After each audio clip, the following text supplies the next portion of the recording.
La deuxième édition de l'artisanat Séchart ouvre ses portes ce jeudi à l'Iliade, où des milliers de visiteurs sont attendus jusqu'à dimanche soir. 4 jours dédiés à l'artisanat d'art, à la formation et à l'apprentissage des jeunes.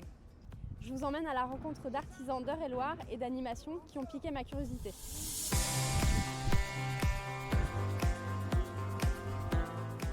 C'est pas toujours évident quand on est artisan et surtout quand... voilà, ça fait que1 an que j'ai lancé l'atelier, donc c'est encore tout neuf. Donc c'est pas évident de se montrer, de parler de son travail.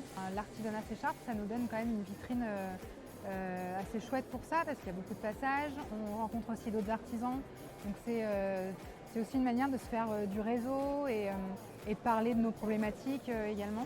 En fait, moi ça me plaît beaucoup de faire de la démonstration, de montrer comment je fais mes pièces. Alors effectivement, elles sont à vendre juste derrière, mais je ne suis pas là forcément pour ça. Ce qui m'intéresse, c'est vraiment de parler avec les gens de mon travail et de l'atelier, du fonctionnement, de la vie de l'atelier, des cours que j'y donne également. Donc voilà, c'est super pour ça. Là, j'ai du grès blanc que j'ai coloré avec ce qu'on appelle un engobe.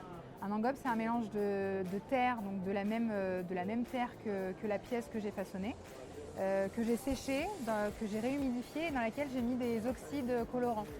Et là, on a du cobalt notamment. Là, la terre est crue, je viens de la façonner, j'ai fait ma plaque ici. Donc là, maintenant qu'elle est décorée, je vais la laisser sécher lentement. Je vais la cuire une première fois à 980 degrés.